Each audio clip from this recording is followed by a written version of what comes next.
10 minutit enne seda, kui helikopter peaks Põhjamere platvormile maanduma, kajutis kostab äkitselt heli.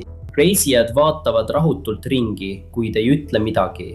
Nii et heli jäetakse tähelepanuta ja katastroofini viiv pöördloendus käivitub.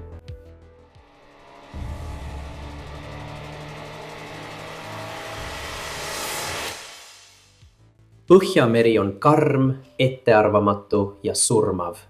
Talvel võivad lained tõusta üle 15 meetri, mis on umbes sama kõrge kui 5-korruseline hoone. Tuleilid on ulatunud üle 87 sõlme, mis on sama tugev kui teise kategooria orkaan. Veetemperatuur püsib vaevu üle nulli, mistõttu on ellujäämisvõimalused igasuguse õnnetuse korral üsna väikesed. Kuid nende ohtlike vete all peituvad tohutud nafta- ja gaasivarud, mis tähendab, et ettevõtted saadavad mehi seda energiat kasumi nimel ammutama. 70. aastatel ehitati sellised platvormid nagu Brent Delta ja Fortis Alpha, et nendele varudele ligi pääseda. Iga platvorm mahutab 100 töötajaid, insenere ja tugimeeskonda. Iga platvormil on oma väike kogukond, umbes 54 meremiili kaugusel rannikust. Aga inimeste sinna viimine oli raske. Laevad olid aeglased ja sõltusid tormisest merest. Mõnikord võttis vahemaa läbimine rohkem kui päeva, kuigi maanteel kuluks sellele vähem kui tund. Töötajate vedamiseks kasutatava laeva kulu korrutatuna teel olevate töötajate arvuga tähendab märkimisväärset aja- ja rahakadu. Helikopterid muutsid kõike. Nad suutsid vedada inimesi, kaupa ja hädaabimeeskondi, ületades üle 100 meremiili avavett vaid veidi rohkem kui tunniga. Need muutusid hädavajalikuks kiirete meeskonnavahetuste jaoks, millega paadid tõhusalt hakkama ei saanud. 80. ja 90. olid helikopterid avamere tööstuse eluliiniks, tehes igal aastal 10 000 lende Stavangerist ja Bergenist Norras ning Aberdeenist Šotimaal.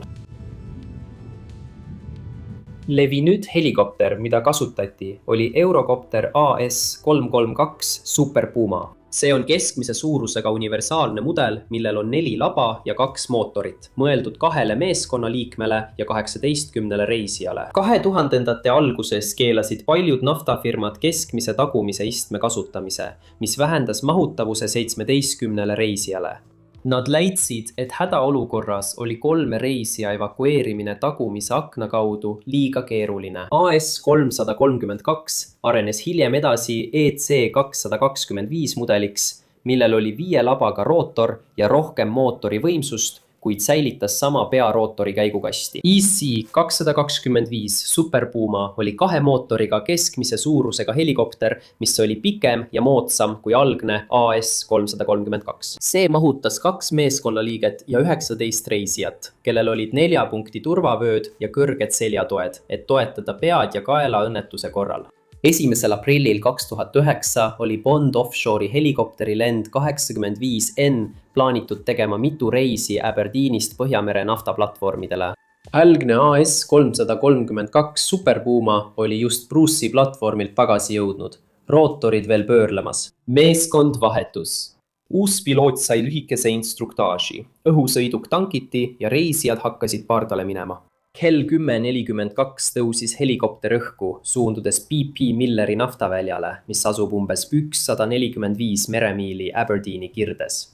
Lend kulges rahulikult, kuid 10 minutit enne maandumist kuulsid reisijad kummalist heli. Nad ei arvanud, et see on midagi tõsist, seega keegi ei teavitanud meeskonda. Kell 11:49 maandus helikopter BP platvormile. Rootorid veel pöörlesid, kui reisijad väljusid. Õhusõiduk tankiti ja 14 uut reisijat astusid pardale tagasilennuks Aberdeeni. Ilm oli hea, puhusid kerged lõuna kuni kagutuuled. Taevas oli selge ja kohati oli vähest pilvisust. Lennutingimused olid sujuvad ja meri oli rahulik.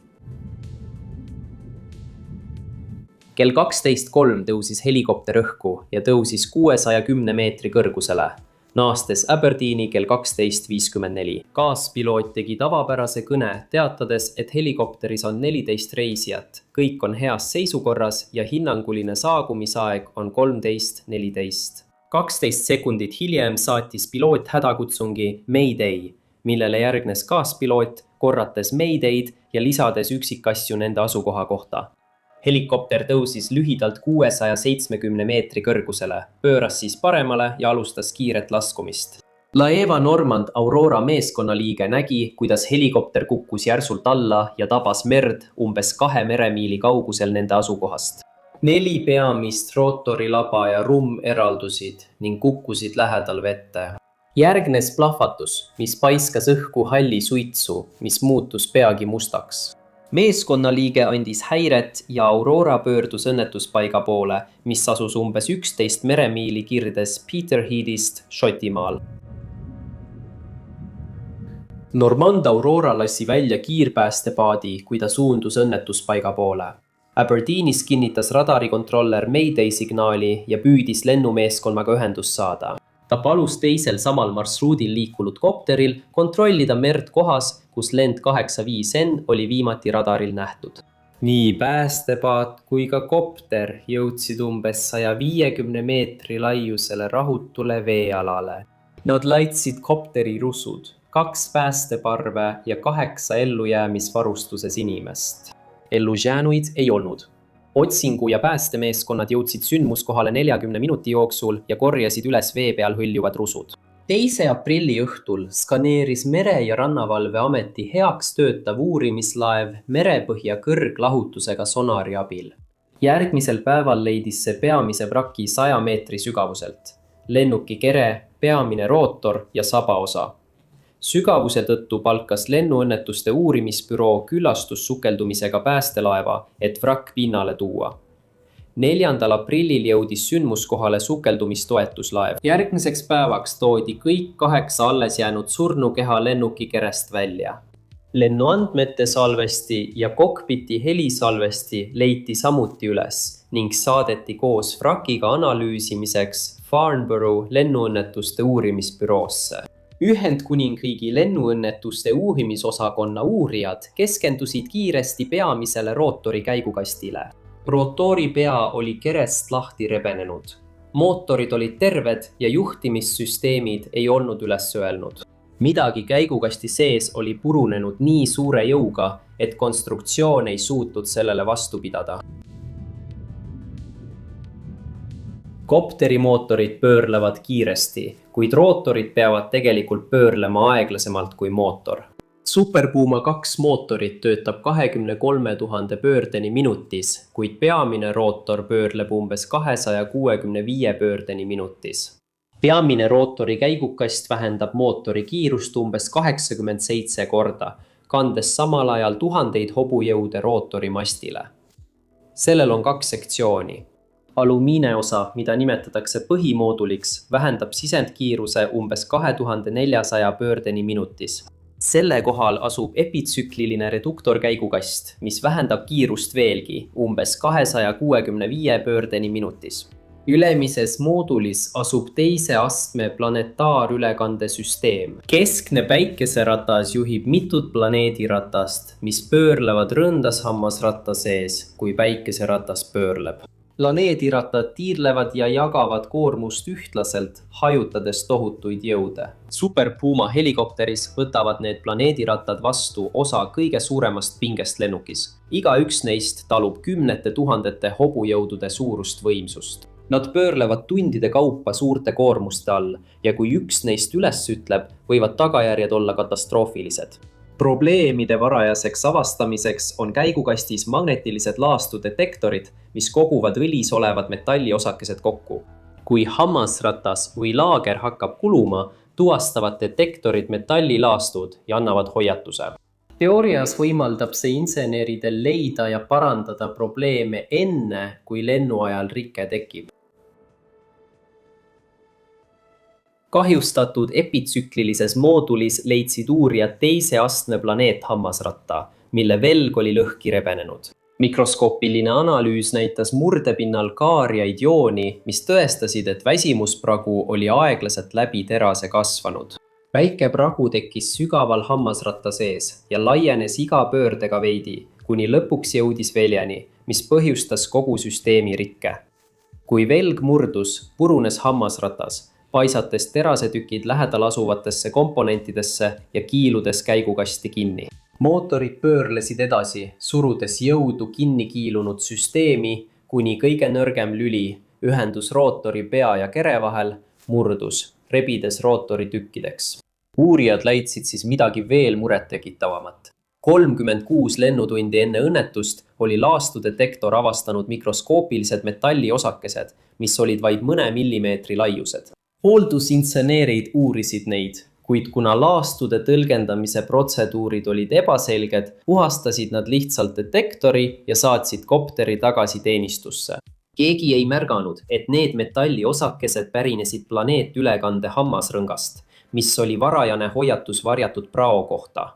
Lennuõnnetuste uurimise büroo jõudis järeldusele, et teise astme planeet hammasratta rikke tõttu juhtuski õnnetus.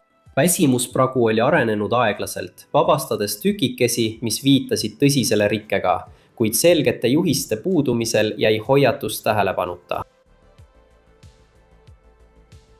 Õnnetusele järgnenud kuudel andis lennuõnnetuste uurimise büroo välja kiireloomulised ohutussoovitused. Kopteri operaatoritele öeldi, et iga laastudetektorist leitud fragmenti tuleb võtta kui tõsist hoiatust. Loodi uued protseduurid metallitükkide analüüsi parandamiseks. Sõnum oli selge. Metallipuru käigukastis ei ole tavapärane. See võib viidata juba käimasolevale katastroofilisele rikkele. Tööstus reageeris kiiresti. Euroopa järelevalveasutused peatasid ajutiselt Super Puma L2 kopteripargi kasutamise. Lennuoperaatorid Bond Offshore, CHC ja Bristow viisid läbi oma helikopterite põhjalikud kontrollid. Airbus Helicopters avaldas uued hooldusbülletäänid, kujundas komponendid ümber, täiustas metallilaastude tuvastussüsteeme ja kinnitas operaatoritele, et risk on mõistetud ja vähendatud. Aastaks 2010, vähem kui aastaga, anti Super Puma helikopteritele taas luba lennata. Helikopterid naasid teenistusse Põhjamere kohal, vedades iga päev sadu töötajaid ning usaldus lennukipargi vastu taastus aegamisi. Tänapäeval on olemas tööstusharud, mis toetavad merel töötavate meeste ja naiste ohutust. Selle ohutuskoolituse osa on HUET ehk helikopteri veealuse pääsemise koolitus, mille kõik meretöötajad peavad läbima. Helikopteri kere lastakse vette ja keeratakse tagurpidi, et simuleerida veele sunnitud maandumist ning koolitatavad peavad sealt välja pääsema. Reisijad ja meeskond pardal. Super Pumal polnud tegelikult vees võimalust põgeneda ja järgmine lugu pole sellest erinev. 29. aprillil 2016, 7 aastat pärast lennu 85N õnnetust, tõusis CHC helikopteriteenistuse õhusõiduk Norra sektori Põhjamere kohal õhku. CHC opereeris lende Statoil ASA-le, nüüdsele Equinorile, sealhulgas marsruute Bergeni lennujaamast Fleslandist Gulf X naftaväljale. Helikopter Airbus EC225 Super Puma, mis on sama perekonna uuem versioon nagu lend 85N, tegutses lennuna 241. Sellel hommikul oli meeskond juba ühe edasi-tagasi reisi Gulf XC platvormile lõpetanud ja Flestlandi naasnud. Kell 10.05 lahkusid nad taas Gulf XB suunas. Pärast platvormile maandumist jäid rootorid pöörlema, kui reisijad väljusid ja 11 uut reisijad pardale astusid. Vahepeatus kestis 12 minutit. Kell 11.16 tõusis lend 241 tagasi Flestlandi suunas, tõustes 900 meetri kõrgusele. Juhtimises oli kaaspiloot. Kopter liikus 900 meetri kõrgusel kuni rannikuni jõudmiseni. Seejärel laskus lennujuhtimise loal 610 meetri peale, lennates kiirusega 140 sõlme. Mõni hetk hiljem langes mootori pöörlemiskiirus järsult. Peamine rootor kaldus ebakorrapäraselt, kostis metallist kriipiv heli. Siis vali pauk. Rootor eraldus täielikult ja kopter hakkas langema ballistilisest kaares. Maapinnal üle miili kaugusel olnud inimesed kuulsid metallist heli ja vaatasid üles, nähes kopterit ilma rootoriteta alla kukkumas. Mõned lähedal olnud pealtnägijad nägid, kuidas osad eraldusid. 8 sukeldujat, kes valmistusid Turøy kai ääres sukelduma, kuulsid seda heli. 2 neist olid kiivrikaamerad, mis salvestasid sündmuse. Ilma rootorita keeras helikopter paremale peaaegu täis ringi, pöördus paremale, seejärel keeras vasakule, kui nina vertikaalselt alla vajus. Umbes kell 11.55 tabas see väikest Story-Skittelmeni saart, mis asub Tüüroi lähedal Oigardeni vallas, tappes kõik 13 inimest koheselt.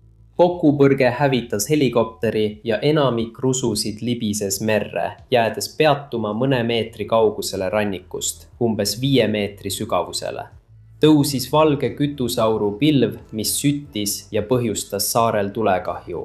Rusud, kütus ja õli levisid üle maa ja mere. Eraldunud pearootor lendas eraldi ja maandus Torskora saarele, mis asub vähem kui poole miili kaugusel peamisest õnnetuspaigast põhja pool. Kell 11.57 märkas seirelennuk Suitsu piirkonna kohal ja kinnitas õnnetuse toimumist. Lennuliikluse teenistus teavitas kohe Lõuna-Norra ühise pääste koordineerimiskeskust. Kell 12.01, 6 minutit pärast kokkupõrget, hakkasid päästjad kohale jõudma. Kõva põhjaga kummipaat jõudis õnnetuspaika esimesena. Minut hiljem saabusid 2 väiksemat paati. Sootra tuletõrje saabus 3 sõiduki ja 6 töötajaga. 2 tuletõrjujat viidi väikesele saarele, kuid leidsid, et elupäästevõtted olid võimatud. Varsti pärast seda saabusid täiendavad päästjad Öigardeni ja Bergeni tuletõrjest. Nendega liitusid politsei, Norra relvajõud, õhukiirabimeeskonnad ja tsiviilkaitseüksused. Kell 13.05 sisenes esimene sukelduja vette. Väljatoomistööd algasid kohe pärast õnnetust. 24 tunni jooksul toodi merest välja kokpit, kõnesalvesti ja lennuandmete salvesti. 30. aprillil 2016 tõsteti peamine vrakk veest välja ja lahti rebenenud pearootor toodi Torskora saarelt. Leiti peakäigukasti osi, sealhulgas 2 tükki purunenud teise astme planeetülekande hammasratast. Helikopteri rusud olid laiali 180 000 ruutmeetri suurusel alal. Mõned olulised käigukasti komponendid ja kinnitused puudusid, mis tingis ulatusliku otsingu maa- ja merealal. Norra tsiviilkaitsemeeskonnad kontrollisid rannikut metallidetektoritega, samal ajal kui Bergeni tuletõrje ja mereväe sukeldujad otsisid merepõhja ruutudes. Merepõhja läbiotsimiseks kasutati kaugjuhitavat seadet ja 1 meetri laiust kelku, millel oli 14 magnetilist kätt. 2016 aasta septembriks lõppes organiseeritud otsing. Enamik käigukasti osi oli leitud, kuid teise astme planeetülekande kandur ja eesmine riputusvarras olid endiselt kadunud. Norra õnnetuste uurimisbüroo nõusolekul sai õnnetuspaigast mereväe sukeldujate kooli väljaõppekoht. 2017 aasta veebruaris leiti ühe sellise treeningsukeldumise käigus lõpuks kadunud teise astme planeetülekande kandur. Norra õnnetuste uurimisbüroo uurijad, keda toetasid Suurbritannia lennuõnnetuste uurimisbüroo ja Airbus Helicopters, uurisid vrakki. Käigukasti sees leidsid nad teise astme planeetülekande hammasratta purunenuna peaaegu täpselt samamoodi nagu varasemate õnnetuste puhul. Mikroskoopiline analüüs näitas sama purulemismustrit. Väsimuspragu algas velje sees olevast väikesest defektist ja laienes aeglaselt, kuni velg lõhenes. Kui see purunes, hävitasid killud lähedal asuvad hammasrattad, põhjustades rootori eraldumise kopterist. Pärast lennu 241 allakukkumist jäid insenerid ja uurijad küsima, kuidas sai käigukast nii täielikult ilma hoiatuseta üles öelda. Selle teada saamiseks uurisid nad, kuidas väsimusmurrud tekivad ja miks on neid kopteri käigukasti sees nii raske avastada. Superpuma teise astme planeet hammasratas on umbes õhtusöögi taldriku suurune, valmistatud ülikõvast terasest ja kaalub mitu kilogrammi. Iga kord, kui rootor pöörleb, haakuvad selle hambad õigesti teistega, edastades tuhandeid hobujõude 265 korda minutis, miljoneid kordi kogu oma eluea jooksul. Teras sees on pind tohutud. Kuigi käik paistab tahke, koosneb see mikroskoopilistest kristallidest, milles on tillukesed vead. Aja jooksul need vead koondavad pinget, moodustades pragusid, mis jäävad pinna alla varjatuks. Praod kasvavad märkamatult ega vabasta tükke enne, kui nad jõuavad pinnani, sageli vahetult enne täielikku purunemist. See tähendab, et probleem pole mitte hoiatuse puudumises, vaid hoopis selles, et rike toimub täiesti ilma hoiatuseta. Laastudetektorid, mis on peamine ohutussüsteem, töötavad ainult siis, kui killud ringlevad käigukasti õlis. Kui pragu jääb sisemusse, pole midagi tuvastada enne, kui on juba liiga hilja. Kas siis on laastudetektoritel piirid? Need on väikesed magnetkorgid, vaid mõne sentimeetri pikkused, mis tõmbavad ligi ainult lähedalt mööduvaid osakesi. Õõli liigub käigukastis ettearvamatult, seega ei jõua kogu praht detektorini ja väikesed praod ei pruugi üldse tükke eraldada. Lennu 241 puhul jõudsid uurijad järeldusele, et hammasratas purunes sisemiselt ilma, et oleks üldse prahti eraldanud, möödudes täielikult ainsast olemasolevast hoiatussüsteemist. Kopteri käigukastid on ühtaegu elutähtsad ja õrnad. Need peavad taluma äärmuslikke jõude ilma varusüsteemita. Kui need üles ütlevad, kukub õhusõidup lihtsalt taevast alla. 2009. aastal jäi hoiatus märkamata. 2016. aastal ei olnud üldse hoiatust. Mõlemad lõppesid samamoodi. Rootor rebenes lahti ja inimesed hukkusid sekunditega. Õnnetusele järgnenud kuudel peatasid Euroopa reguleerivad asutused kõik EC 225 ja AS 332 Super Puma helikopterid. Avamere töötajad keeldusid nendega lendamast, korraldasid isegi proteste ja nimetasid neid helikoptereid rootoritega kirstudeks. Airbus Helicopters püüdis usaldust taastada, kujundades käigud ümber, täiustades jälgimissüsteeme ja kehtestades rangemad kontrolliprotseduurid. Nad põhjendasid riket haruldase tootmisveaga, mis oli nüüdseks parandatud. Naftatöötajad ei olnud veendunud. Ühendkuningriigis ja Norras nõudsid ametiühingud, et Super Puma helikopterid võetaks kasutusest maha. Aastaks 2017 kinnitasid suured operaatorid nagu Bristow ja CHC, nad lõpetavad EC 225 kasutamise Põhjamere teeninduses. See otsus lõpetas Super Puma rolli selles piirkonnas. Mujal maailmas lendavad need helikopterid endiselt, kuid Ühendkuningriigis ja Norras seostatakse nime Super Puma tragöödia ja kaotusega. Meie uusima katastroofivideo vaatamiseks klõpsa nüüd ekraanil olevale lingile.